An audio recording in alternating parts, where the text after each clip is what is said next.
Will this be part of what's actually in there? Who knows? Who's to say? Honestly, I might start us like 30 minutes from now. That's going to be the start of the podcast. Just, we're in halfway through conversation. I go, hey, welcome to the Daniel It podcast. Shoot, no, not that one. Freaking Chris Leach came up with that title, the Daniel It podcast. And I was like, or was that Greg? I love that and hate that. I know. I'm like, shoot, now I need another podcast just so I can use that name. It's such a good one. It was Greg. He's the one that did it. But what's this one called? Music currency? That's what I said? Yeah. Yes. Yeah, music currency. Like music money, but like also, yeah. Current. Music currency. Yeah. Welcome to music. I'm not trying to do that. I'm not Ira Glass. I'm just going to have a banner that says the name of the podcast. Cool. That sounds right. Yeah. That sounds good. All right. Let's go on and get started then. So this is Connor Husa, my good friend. Known him for roughly 20 minutes. And we're just walked in. Off to a walked great in, start. sat down. Definitely haven't known each other for what? It's like 4 years.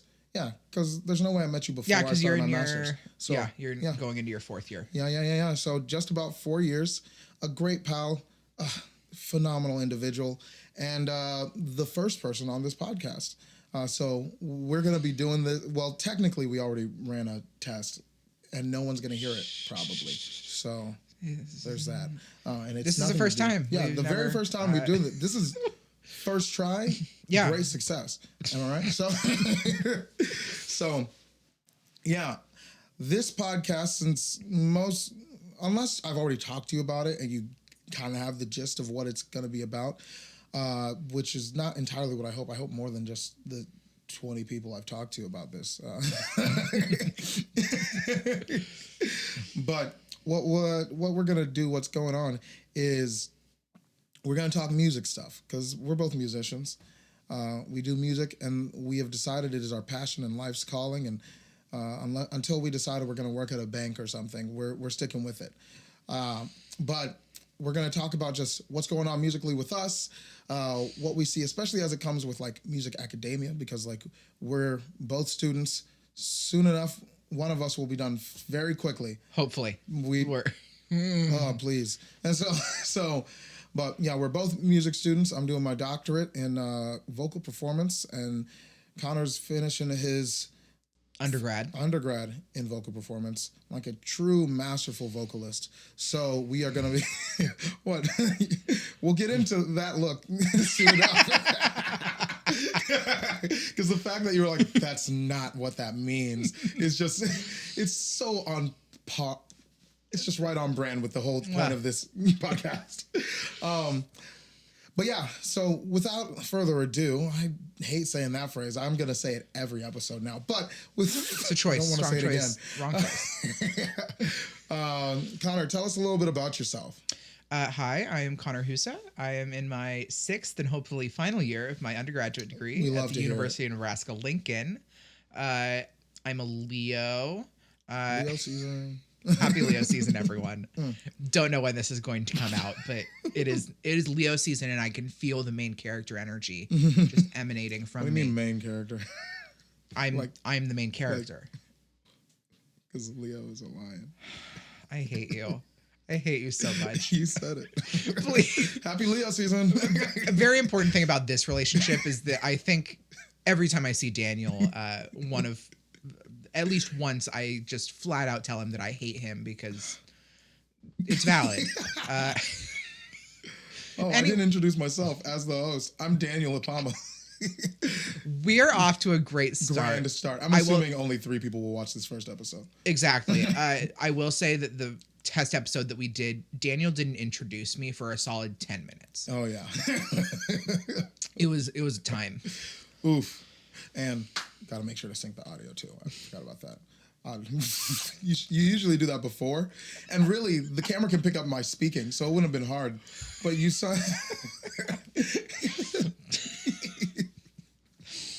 but we've done it. So okay, what are we? You were just introducing yourself.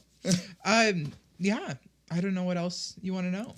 Well, you just said your name's Connor, and that you're finally, we pray, finishing your undergrad in vocal performance. Yes. So Let's go with what got you into being the musician that you decided you wanted to be?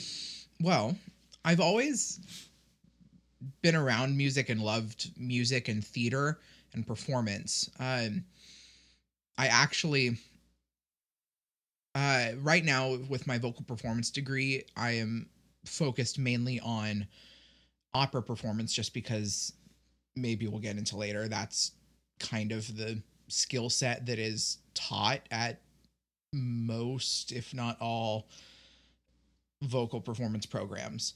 Um, that's the basis is in classical operatic performance. Mm-hmm. However, my first love of music and performing came through musical theater. I grew up in a smaller town of Beatrice, Nebraska, about an hour south of Lincoln. And my dad did work with the community theater there. And so, like, one of my earliest memories is going and seeing him in Guys and Dolls, where I went to all 6 performances and the invited final dress rehearsal. And one of my, on opening night, I fell down a flight of stairs. Daniel has some recognition of this because I did tell him this at one point in the last test podcast, and it's still shocking. I fell down a flight of stairs, more slid. Like I didn't get hurt anything. Not I the kind head of over heels tumble, like yeah, that kind of thing. just kind of a slide, but still down an entire flight of stairs at home. Were these carpeted stairs? I'm assuming. Yes. Ah, that's why. Yeah. And I did like a once over check to see if I was injured. Found nothing.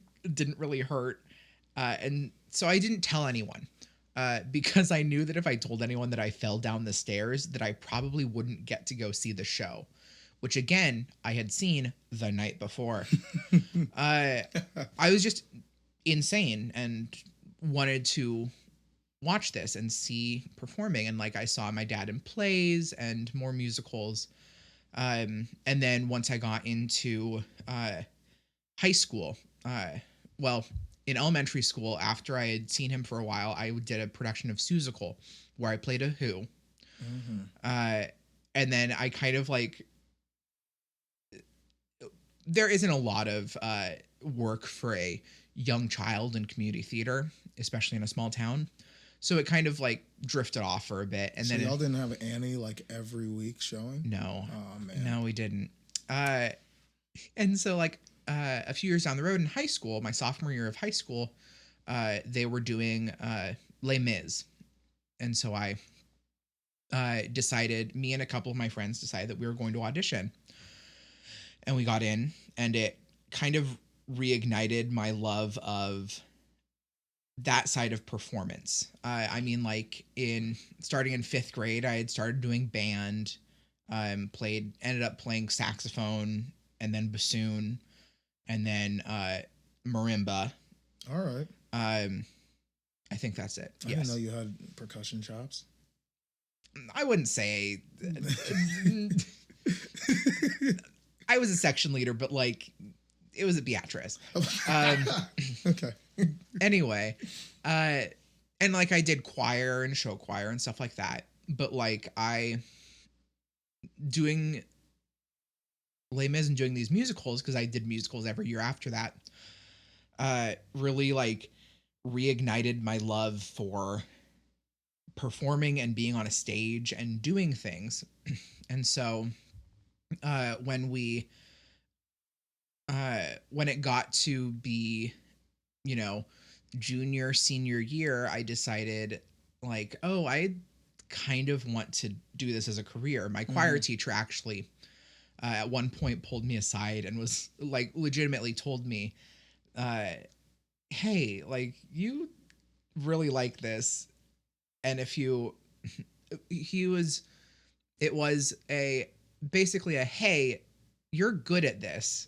And if you want to do this, I think you could succeed doing performance professionally, in some capacity. And so that really helped cement my decision that like, oh, I want to do music and performance, which first, I first decided that I wanted to do musical theater. Started my common application for a bunch of schools out east. Uh, your Carnegie Mellons, your Michigans, your Eastmans, your Ithaca colleges. And I, fun fact, kids, look up the correct application deadlines, because, fun fact, for a lot of performance degrees, the application deadline is earlier because they have to schedule auditions. So that's what happened to me, is because I was like, I like had figured out a bunch of time. Common App wasn't due until December 1st. It was like November 5th or something. I had just like was getting my stuff in a group, was about to send off an email to my guidance counselor that like, hey, I need my, preliminary transcript, stuff like that. And I decided on a whim to just kind of like go back and check deadlines to be able to tell him when I needed it. And turns out that the deadline for the performance degrees for the application was November 1st. Yikes. Anyway, so that mourned that, had a breakdown, and then decided, like, okay, wasn't meant to be. Went to, and then decided, like, I'll stay closer to home, which meant that I was going to go to either the university. Once I had narrowed stuff down, kind of, by the spring of my senior year, it was decided that I would go to the University of Nebraska, Lincoln, or Nebraska Wesleyan, also in Lincoln, and both of them for vocal performance, not musical theater. And I kind of sat with that decision and, like, did all the college visits, met with faculty, did, sample lessons, auditions, scholarship stuff, and decided on April 1st, which there's a story behind that too. Decided that I was going to go to UNL. The main reason was I knew at Wesleyan, which is a smaller school, that by the time, like, I am pretty confident in my ability, and I knew the culture there, that if by the time I was a junior at least, I would either be getting anything that I wanted and anything I auditioned for, because it's a small school, no grad program, and so I'd get everything I wanted, or if they didn't, if they preferred other people over me, then I would be getting absolutely nothing and have no opportunities. Whereas I knew that at Nebraska, it was higher risk, higher reward of they have a grad program. So I knew the grad students would get priority for roles and things. Yeah. I knew that it was kind of playing a game to try and get into a voice studio with a professor, that they had a lot of grad students taking on students, undergrad students.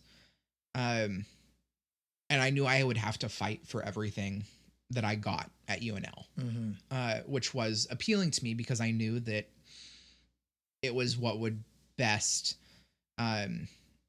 set me up for being in the real performance, right, professional space, trying to like fight for jobs, having to audition for things, having a thicker skin of having to stab people in the front and the back. At the same time, bringing shifts. So you said specifically you chose to do vocal performance over music theater. Is there a reason? What was that? The reason was after I didn't get into, or I didn't end up applying for all these musical theater programs. I decided and realized that I was pretty confident in my acting. Like, I knew it would need some work, but I knew that my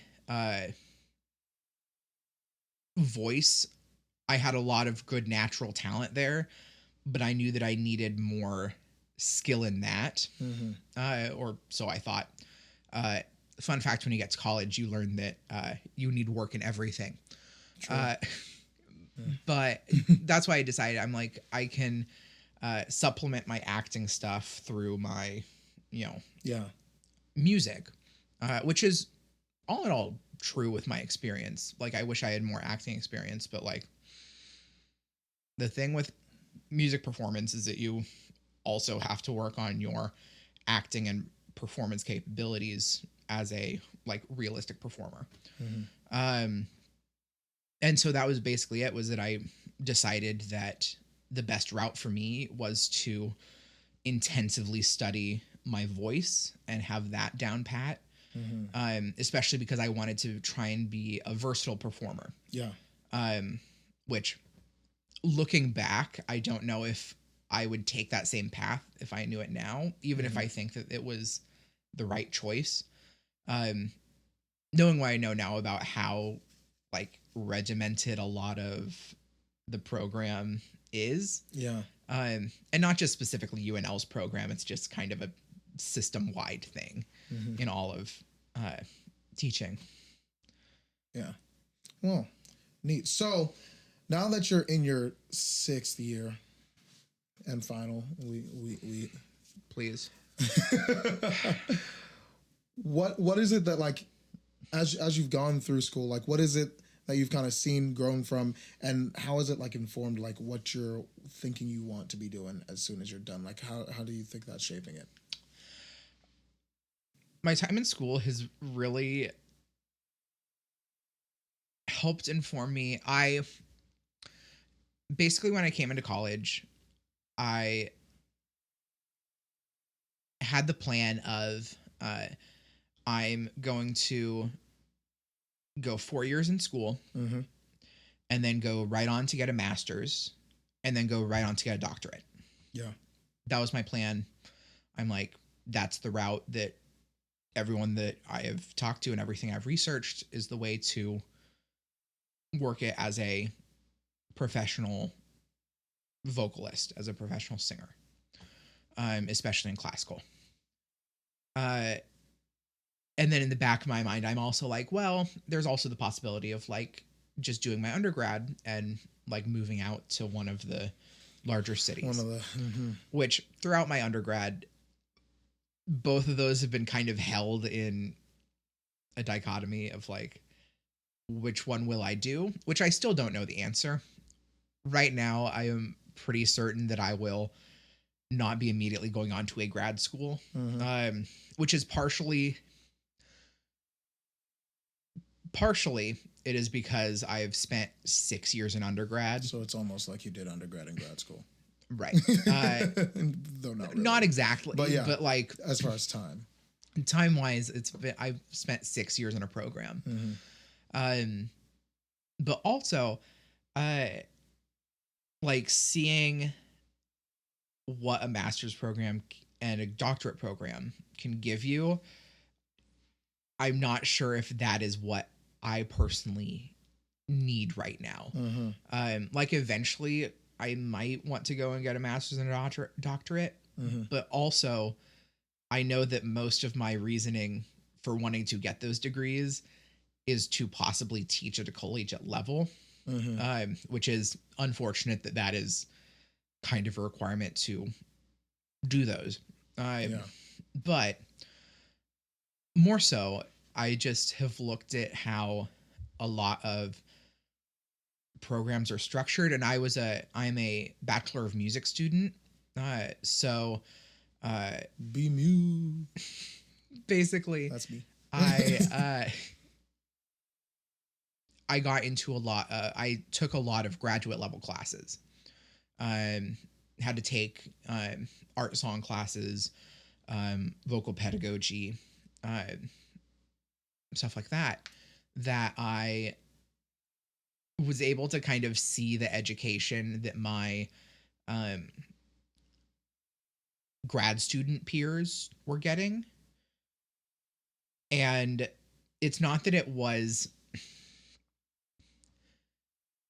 it's not that the education that y'all are getting is not valuable, but the way that things are structured, I know that it's not what I need. Yeah. We want to go more into like, what do you mean? Do you have some vague-ish examples? Or like, yeah. I just, the way that through my time in school, it's really become clear to me how like the way that the classical music world is set up right now, especially academia, is set up for a system that existed 50 years ago. That's pretty generous. We're like, yeah, that is very generous. Like more 50 years ago. We're more like 70 years, like 1950s. Yeah, 50 years ago was, you got a few years till Chernobyl. Like, I do forget that we aren't in the year 2000.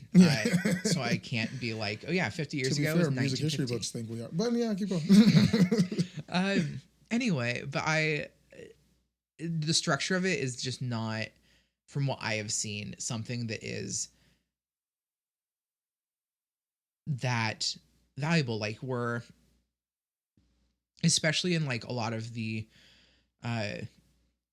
courses that I've seen, like in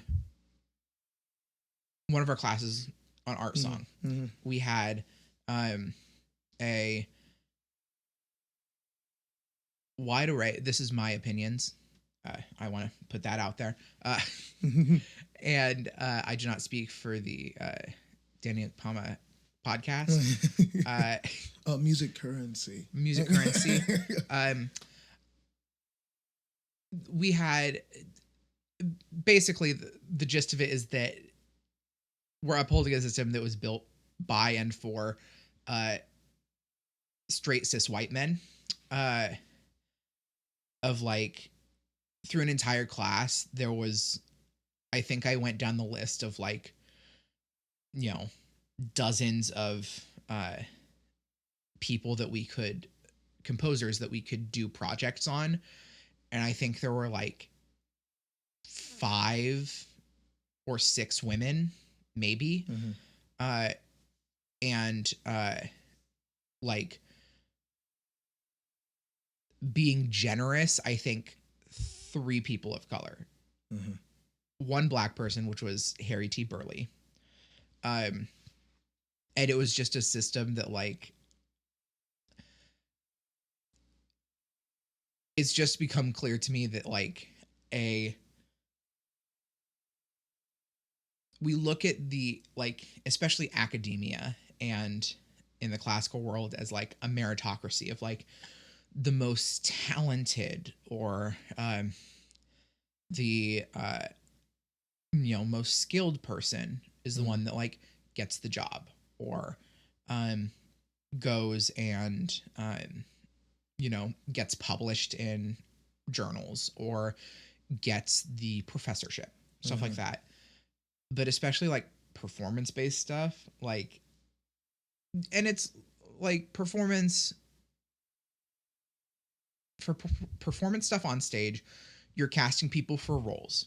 You want someone that looks the part that you want and sounds the part that you want and is able to do it. However, a lot of those systems are very outdated and not applicable to a world that we live in now, where,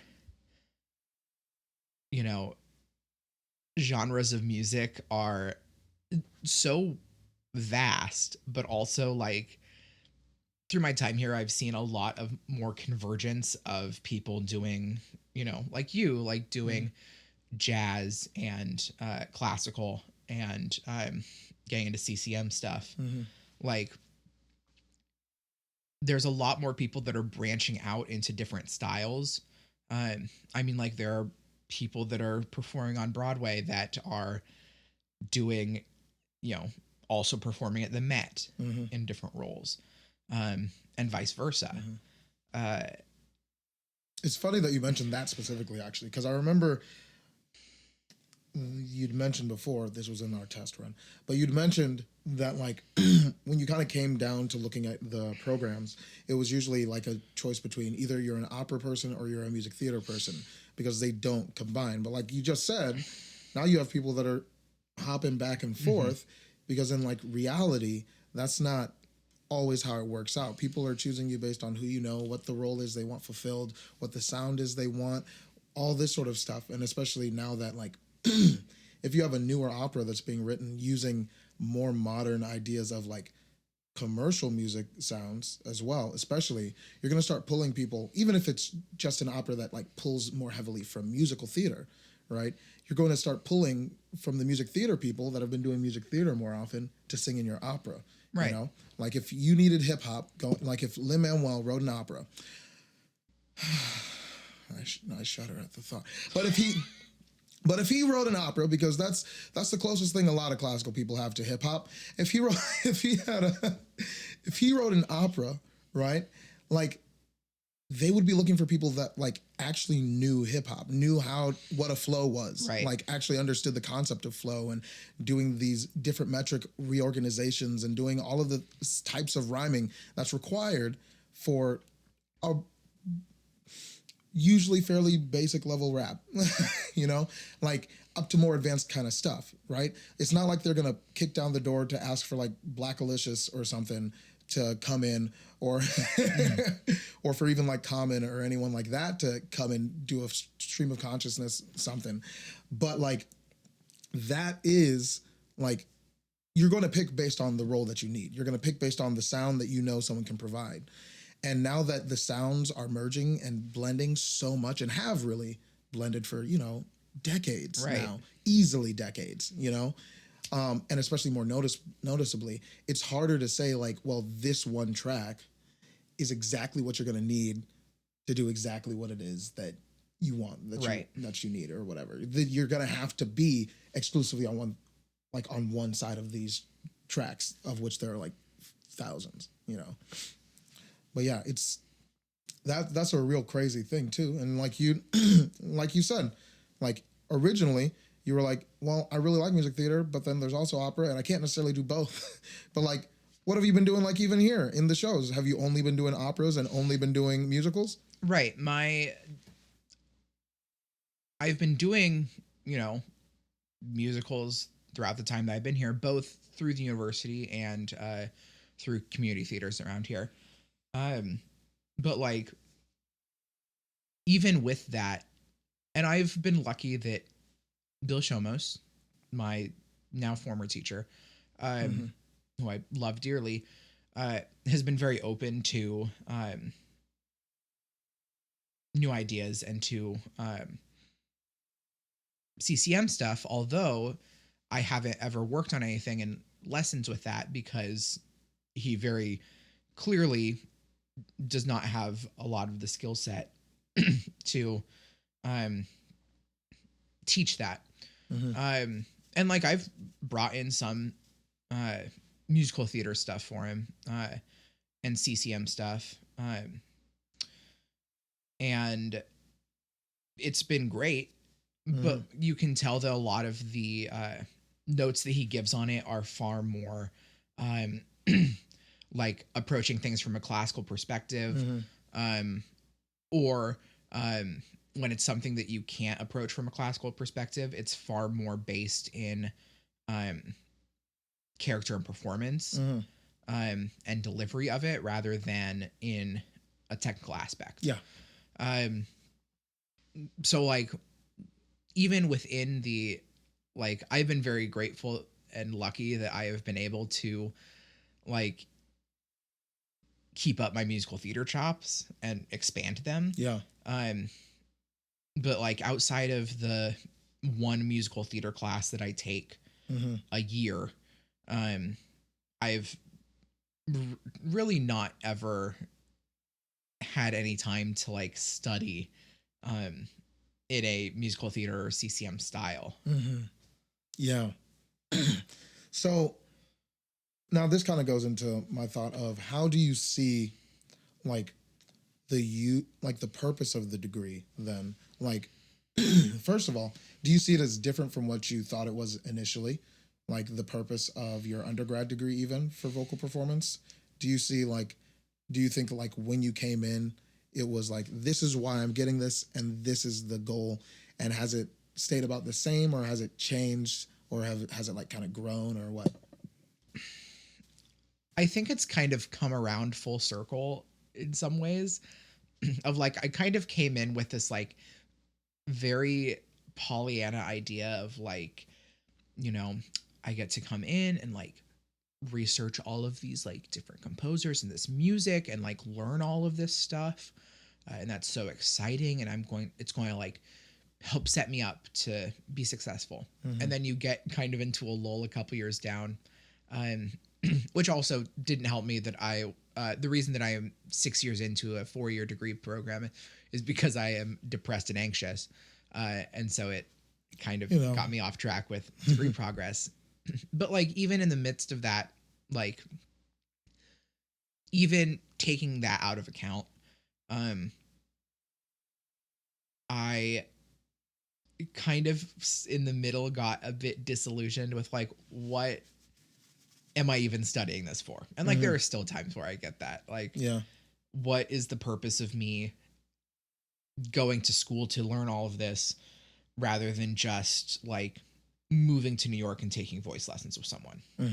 And like, there are some very valuable things. Like, I having a basic music theory knowledge is very handy to me to be able to be like, okay, I can like identify what kind of is happening with this or like know when something is off. Now, do I think that it's necessary for me to be able to do a full harmonic analysis of a new piece with Roman numerals? Not really. Do I think it's more valuable to do things that I didn't necessarily learn, like being able to like immediately pick up on different scales outside of, uh like there's no, in our music theory we have no like um no jazz basis at all, which like is fair. Like, you have to kind of have a cutoff some point of what you're going to teach. But like, if you gave me a piece of music, I would have to like sit down and like go through a pretty thorough harmonic analysis to be able to like pinpoint what is happening harmonically, which is partially just how my brain works. But also things like with different like repertoire classes, I've thought of like, what is the value of me learning how to do this thorough research into a singular composer, instead of like discussing a wide range of composers, being able to like, know, have a wider breadth of knowledge to extract from instead of going into, 30 Schubert songs. And do you think, and this is something that like I've even considered and thought about a lot, is that like from my perspective, and as you mentioned, like because I am by no means exclusively one genre of musician. I'm a musician, and arguably I'm branching out into the idea of just saying I'm an artist, because for me at least everything connects. Like when I started doing music, I was like, the reason I want to be a musician, and one of the biggest reasons is so I can provide inspiration to other people and show the connecting points between like classical and country music, and then hip hop, and then 20s jazz, and then like gamelan music, and then J-pop, like all of this stuff, Right? Right? Which I listen to all of that, right? And I found value in all of it, and I thought, all music is valuable, and therefore I want to foster a way for people to learn about that. That's kind of what I came into. But as such, with what you were saying, like, do you think that it's like, for instance, saying like all Schubert, like learning just all Schubert, all Schubert in your in a certain class or in set of lessons or whatever, does that what would you think would be the alternative? Do you think it would just be better to cut, like, I think personally, of course, that it would be better just like expand as far out as possible, but that's not reasonable for everyone, and not everyone needs to do that, you know. But like, what do you kind of perceive as the benefit to not exclusively just focusing in on just one or two composers, but rather trying to get as wide of an understanding as possible, even within classical space? Having a wider understanding, on one hand, part of this conversation that I don't think we'll have time to really get into is that also in my time in undergrad, I've really had to sit with the idea of like, what is classical music? One of the podcasts I listened to, the host Garrett McQueen, he refers to it as so-called classical music. Yeah. And like this idea of like, you know, why do we uphold this as, you know, classical, which connotes this, you know, a tradition, a like legacy, like origins is right, where everything comes from. Yeah. Why do we uphold this as classical, what we do, but like you wouldn't hold the same thing for like a classic piece of R&B or jazz is starting to kind of creep in, but even with that, it's the jazz of like the Gershwins.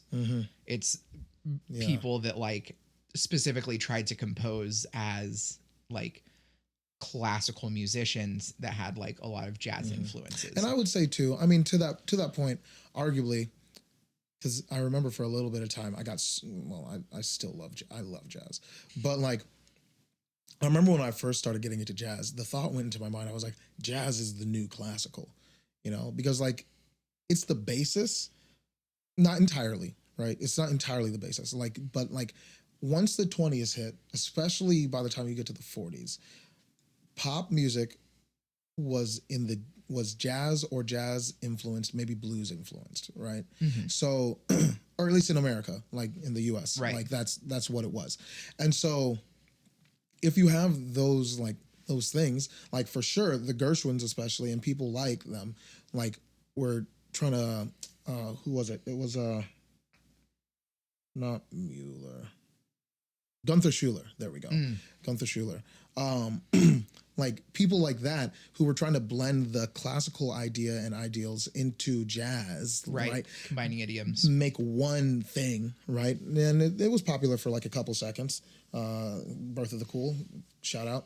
But like for most of the time, it just kind of passed on and they just divided more, right? You got more genres and that kind of stuff. And so like now you have, like you were saying, jazz is creeping into the classical, right? And for the more classical like mindset of things, like you have like you'll throw in Gershwin, you'll throw in Bernstein. Right. When I say that jazz is becoming classical, I'm not talking about like current jazz or even like 60s or 70s jazz. I'm talking like 1920s jazz that's now going to be put on like as a one shot on a classical program as an encore. Yeah. And it's going to be like La Vie en Rose. Or like an Edith Piaf. Yeah. Something that everyone loves because Louis played and sang it or something. Right. It's a very like classical ballad that has like, again, is more bridging these idioms. Yeah.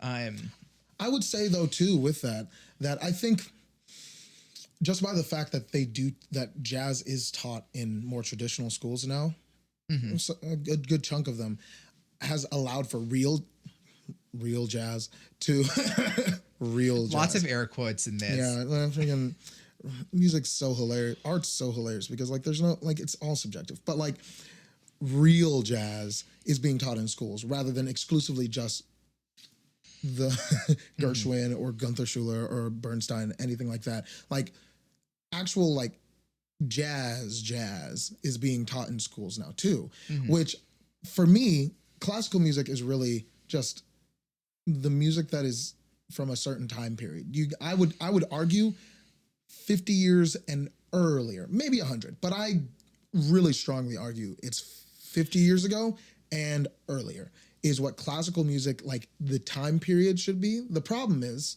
that, like, the way that people used to describe music, or one of the problems is that, like, people used to describe music based on their eras, like in their times, right?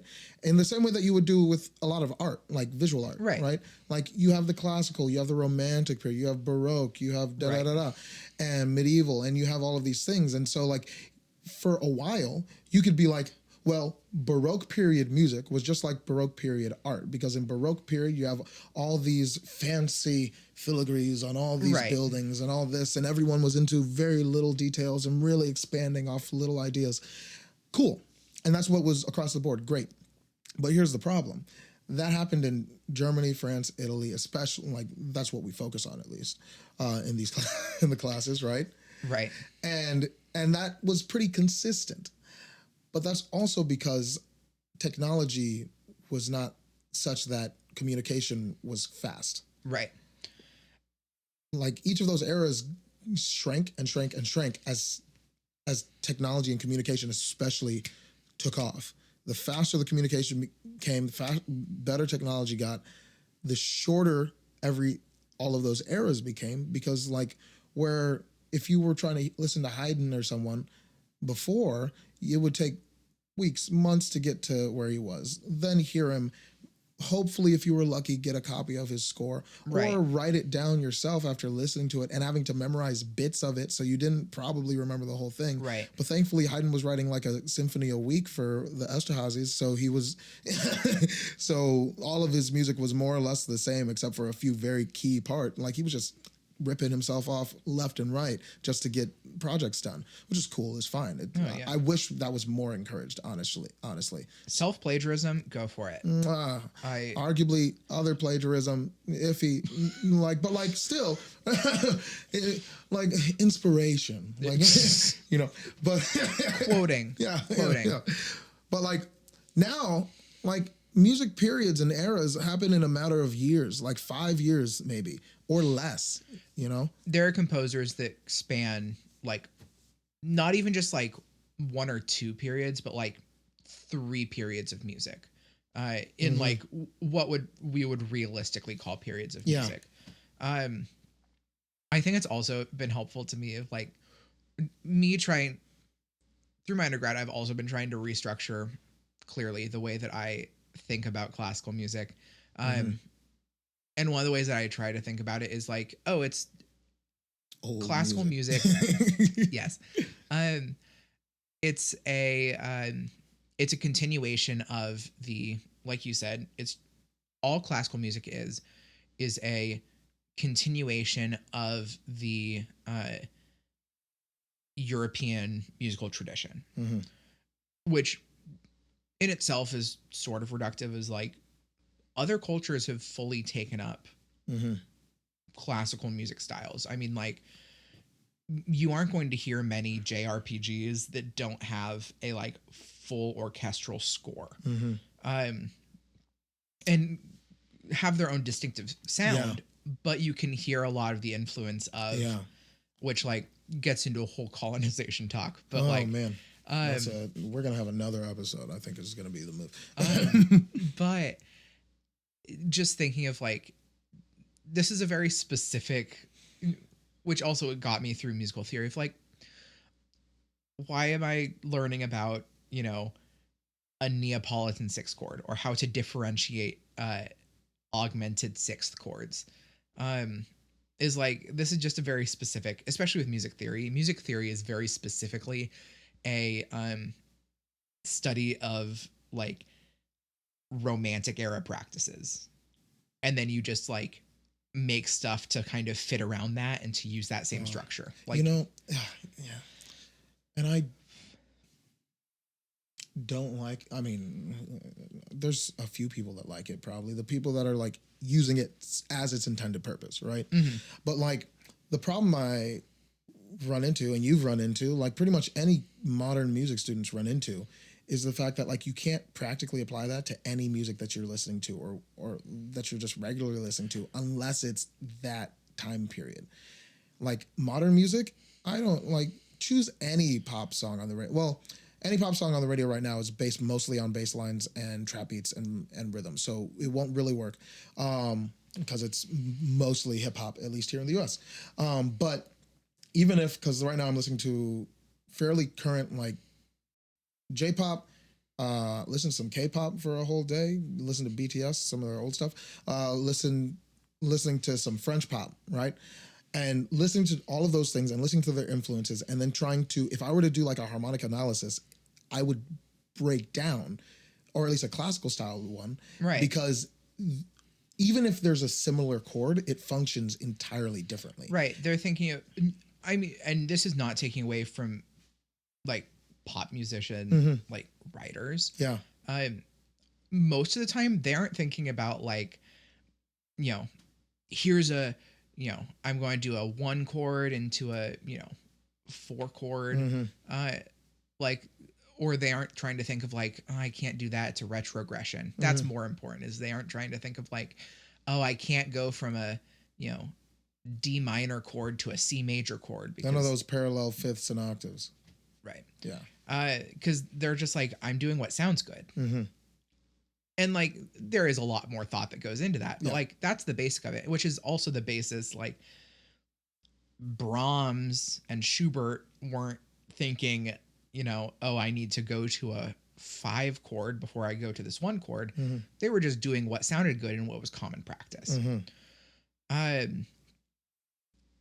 It's just very, I also think that this basis in, again, with education, you kind of have to like cut off at certain points. Like you can't teach everything. There comes a point where an education becomes too wide of a scope that you can't like specialize in anything. However, like I mentioned this, having just finished music theory. The end of UNL's music theory courses, their basic undergrad music theory courses, is we spend time with I'm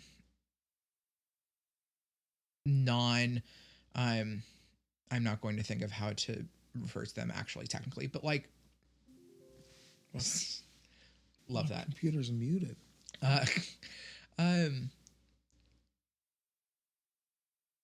Like unconventional scores, unconventional music, like experimental music, John Cage, Milton Babbitt. Oh shoot, I had a thought about that just now when you said experimental music. What? We're gonna have multiple episodes, but like when I think about like Cage, Babbitt, all these kind of things, the experimental music, right? It didn't stop there, obviously, right?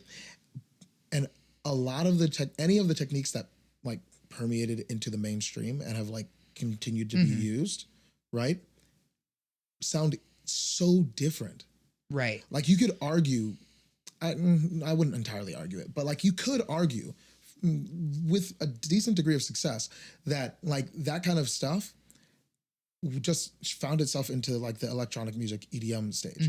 And if you say that, listen to what EDM sounds like right now. There's so many different styles, so many different ways. Right. Trap was so popular for about a year. Well, I'm thankful. Oh man, that was a fine year until everything sounded just the same. Right. You know, which is what happens. It's exactly what happens, and that's when you swap. But like EDM does not sound, and it's electronic music. It does not sound like the electronic music of the 50s, 60s, 70s. Right. It doesn't at all. And because the music moves in waves and does all this sort of stuff, and things that you would not necessarily consider classical now, for sure probably have some dabbling influences in classical, like even here or there, just by sheer merit of the fact that it happened before. Right. And different, like, you know, innovations and things, like beyond just like, oh, we're going to like make a new instrument, or like to things of like Cage being like, yeah, I'm going to like write a piece of music for a bathtub. But anyway, so our last assignment for that class is what is music, and we have to write a paper on hilarious. what music is, and we have like debates in class about what constitutes music. They'll put up like uh John Cage, I think it's just aria, which is shape notation of music, We where you don't have love like to see it. different colors that have different colors of the voice, all that. And it's very much like the performer decides What it means. what each like color and shape means. And so the question is like, you know, is this music? And I got very heated in these discussions, because, and it's not for the fault of anyone that I took the class with. Love all y'all. But like, it's just the way that our system is defined, and we have studied music, that like we're built to, not we as people, we as students of music are built to look at things through that, you know, common era practice lens. And so people will look at like, oh, I'm not going to think of who wrote the piece, but it's like a piece of electronic music, where it's two warring frequencies. And so the question is that music? And of course, a lot of people are like, no, it's not, because like for X, Y, like it doesn't have a rhythm or things like that. And I'm like, I mean, does like Cage's 433 have rhythm? Does it have a sound? Is that music? And so I very famously in that class took a very Dadaist perspective of like, if someone says it's music, it's music. You got music. But I also am like, and like the purpose of what we do in that is to try and break what has been foundational. Because that's the way that our music theory is structured, is that the last semester of our 4-semester theory courses is all, we start off with Debussy, like chromaticism, and then go into like Ives, and then finally into like Cage and Babbitt and experimental music. And so it's meant to break that, but I'm like, the way that we have structured this makes us like basically averse to the idea that anything outside of this is music. And it's funny too, because at those same times, if you just hop to jazz, it's a whole different sound. Right. It's a whole different sound. And arguably, a good chunk of it is more pleasing to listen to across the board than what's going on there. Or if you hop over, especially into the pop area, right? Like, for as long as swing was the popular music, right? That's pretty straight ahead, pretty pleasing to listen to most of the time. Like, you can't really go wrong most of the time. And so in a situation where you have something like that, and then you might be like, well, let's hear what Ives is doing. People will choose like jazz of the time over Ives. Oh yeah. I love Ives.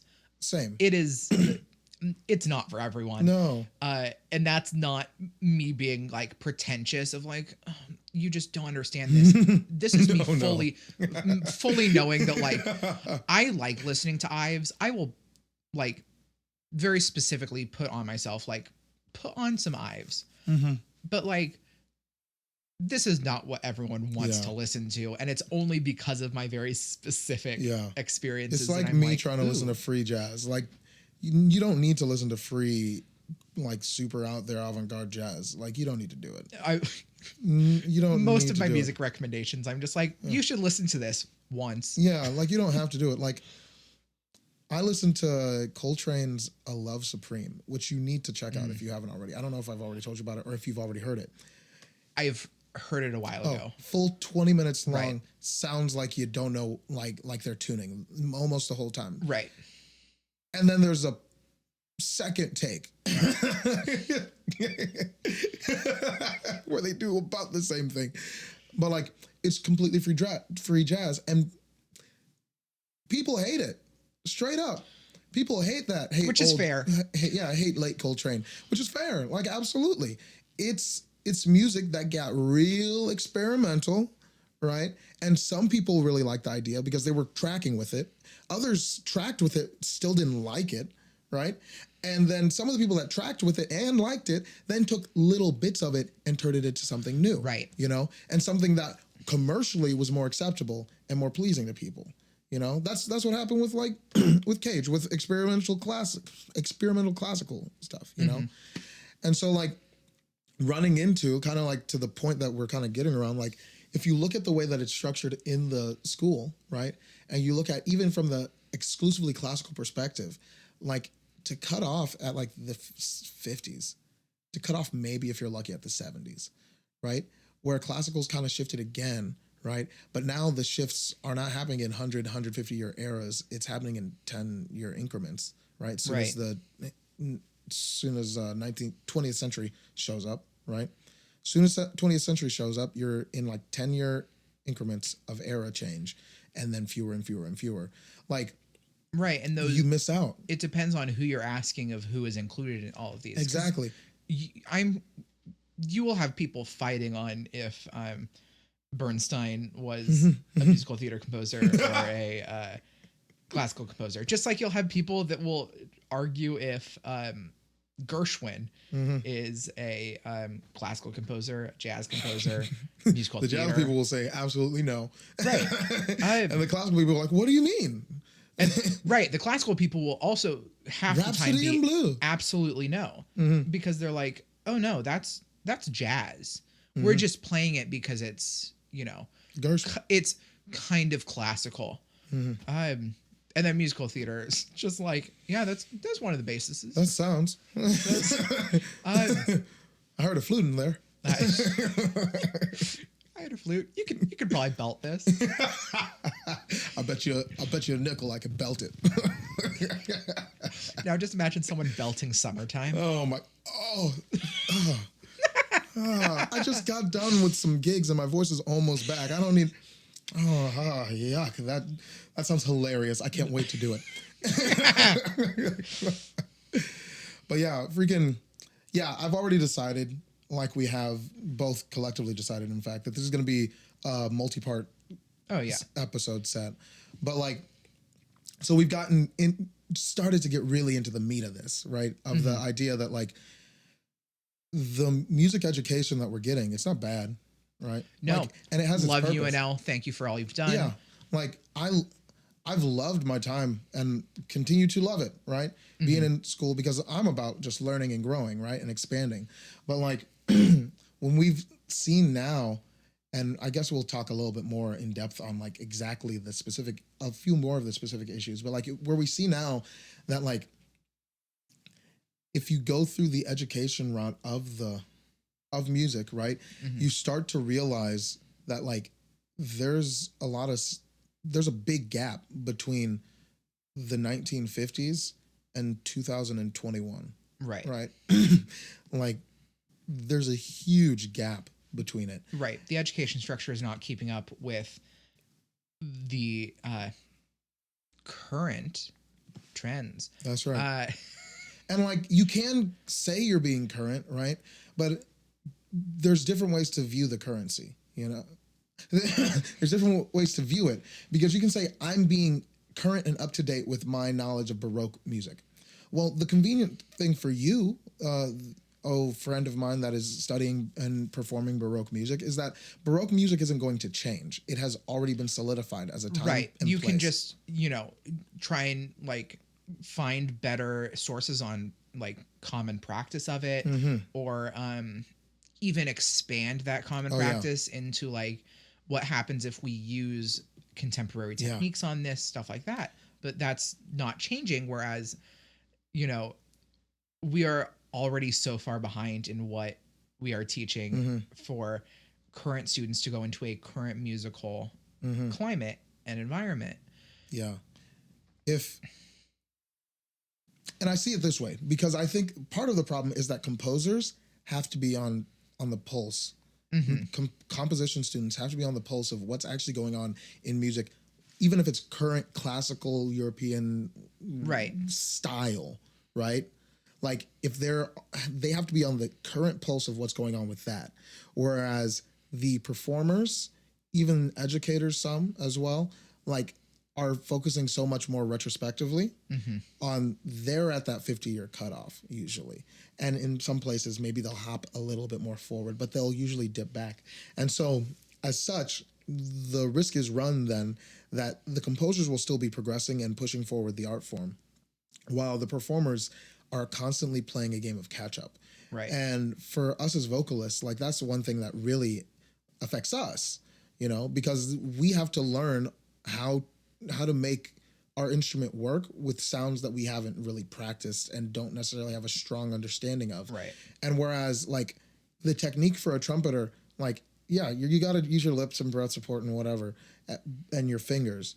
Like the sounds coming from the trumpet and like the instrument itself, right? As long as you've got the chops and whatever, the instrument will take damage, right? That's the thing that'll take damage as long as your technique is fine. But for a vocalist, if you're working and fleshing stuff out and you're expected to do it at a high skill level and you haven't had the practice and haven't had the time to get it into your body and understand, you run the risk of harming your actual body. Like Right. You Your lose your instrument voice. is yourself. Yeah, you are your own instrument. And so you run the risk of like getting hurt. Like a classical vocalist, one, isn't usually asked to sing pop of any sort, isn't asked to sing rock, isn't asked to sing gospel, like real gospel, right? Like they're not asked to do that stuff or even to belt a lot of the time because it will hurt them if they do it wrong. I know many classical teachers that specifically tell their students not to belt, which partially some classical teachers do it because they know I can't teach this. And so you aren't going to be able to do it healthily. I know that there are some classical teachers that very think it's not a real thing. think that it is unhealthy Yeah. in every which way that you do it. And I'm like that. If that wasn't healthy, you wouldn't have like Professionals doing it for decades. right. Yeah, you wouldn't have people doing it for decades. And it's not because they're like Stevie Wonder or The Weeknd or something or Ray Charles, who's like a freak of nature singing always in B major or something. Right. Like, but like there are many different ways you can manipulate the voice. You can manipulate any instrument, right? But especially where it comes to the voice, because of us practically speaking, like there's many different ways you can manipulate the instrument so that in a healthy way, you can produce the sound that you want. And I think that was the knock, so we'll wrap it up. But in a healthy way, you can produce the sound that you want because at the end of the day, for any instrument, anything that you do, I say it this way because I find it funny. You're fighting against the inevitable, which is your body breaking down. Right. A pianist will get carpal tunnel one day. Maybe they won't, but like they're predisposed to having that if they're not careful, right? That's what'll happen. Most any instrumentalist that plays with their fingers like this, you know, like saxophonists get saxophone neck. Like it's a thing. Like, Right. But like you do your best to maintain the best body shape and relaxation and all these techniques so that you stave off the inevitable. And so that's kind of, that's a big chunk of where the issue lies is like, you can't, if you're not up to date on what's actually going on in music, ignoring the money aspect of things, of relevance, right? Of how do you make sure that you are at least relevant when, especially in the classical space, it's the least cared about genre in the US. Right. Like, how do you make yourself known, give yourself an audience, provide yourself with an audience, provide yourself with a living, doing the thing that you love, right? Do we have to all become bankers just so that we can support our habit? Right. Like, we shouldn't have to. But is there a way to do it? Maybe. Right. Let's find it out on our next chat, though. So that was a good time. It was great. Fantastic. Thank y'all for listening. Yeah. Catch us in part 2, probably after we do a couple more episodes or something. Eventually. But who knows? It might just hop in and out, and I'll have to remember. But good stuff. Peace.